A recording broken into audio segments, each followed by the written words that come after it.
ఆరోగ్యమే మహాభాగ్యం అన్నారు పెద్దలు. ఆరోగ్యం లేకుండా ఎన్ని సిరి సంపదలు ఉన్నప్పటికీ కూడా జీవితం సంపూర్ణవంతం కాదు.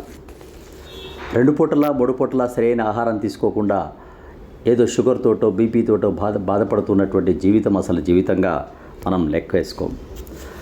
ఆరోగ్యకరమైన జీవితాన్ని కొనసాగించడం చాలా సులువు. రోజు 8 గంటలు పడుకోవడం, 8 గంటలు ఉద్యోగ వ్యాపారాలు చేసుకోవడం, ఒక 8 గంటలు చక్కగా తమ జీవితానికి సంబంధించినటువంటి కుటుంబ సంబంధాలు, వ్యాయామము, మిగతా అంశాలను చూసుకుంటూ 8 కనుక మనం పెట్టుకున్నట్లయితే ఆరోగ్యం చాలా చక్కగా ఉంటుంది. అరగంట సేపు నడవడానికి ఇబ్బంది ఏంటి? ఒంటికి సూర్యరశ్మి తగిలేలా ఎండలో గడిపితే ఏమన్నా ఖర్చు అవుతుందా?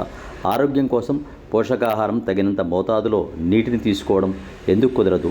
ఆచరణ మొదలుపెట్టినంత వరకు అన్నీ కష్టమే.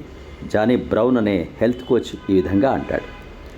ఉదయం లేవగానే చక్కగా 2 గ్లాసుల నీళ్లు త్రాగడం, తర్వాత విసర్జన క్రియలైనటువంటి మలమూత్రాలను వదిలిపెట్టడం, ఆ తర్వాత 1 గంట యోగాసనాలు కానీ, జాగింగ్ కానీ, వాకింగ్ కానీ, ఆడడం కానీ, జిమ్కి వెళ్ళడం కానీ, ఏదో ఒక వ్యాయామం చేయడం, ఆ తర్వాత చక్కగా స్నానం చేయడం, ఉపాహారము, మధ్యాహ్నం భోజనము, సాయంత్రం చక్కగా మళ్ళీ భోజనం చేయడం, ఆ భోజనంలో కూడా కూరగాయలు, పళ్ళు, విటమిన్స్, వీటికి సంబంధించిన అన్ని రకాల అంశాలను చూసుకోవడం, చక్కని కుటుంబ సంబంధాలు కలగడం, అందరూ కలిసి భోజనం చేయడం, ఇలా రకరకాలుగా జీవితాన్ని ఆస్వాదించవచ్చు.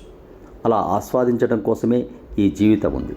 ఈ జీవితం కలకాలం చక్కగా మన ఆయుర్వేద శాస్త్రంలో చెప్పినట్లు 120 సంవత్సరాల వరకు కూడా బ్రతికే అవకాశం ఉంది.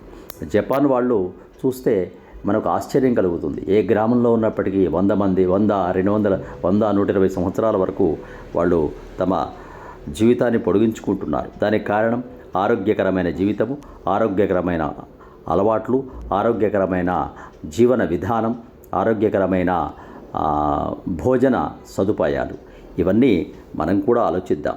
ఒక్కసారి ఆరోగ్యం కనుక చెడిపోతే హాస్పిటల్కి వెళితే ఎలాంటి నరకం ఉంటుందో ఒక్కసారి మనం హాస్పిటల్కి వెళ్ళిన తర్వాత హాస్పిటల్లో ఉన్నటువంటి బెడ్ మీద పడుకున్న రోగులను చూస్తూ, వాళ్ళ పరిస్థితులను గమనిస్తూ, వారు చేసేటువంటి చికిత్సలను చూస్తున్నప్పుడు మనం ప్రతిరోజు 1 గంట సేపు మన శరీరం గురించి మనం శ్రమించినట్లయితే అలాంటి నరక బాధల నుండి విముక్తి కావడానికి అవకాశం ఉంటుంది.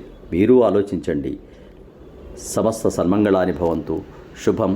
సబ్స్క్రైబ్ ఆచార్య శ్రీ శక్తి ఛానల్.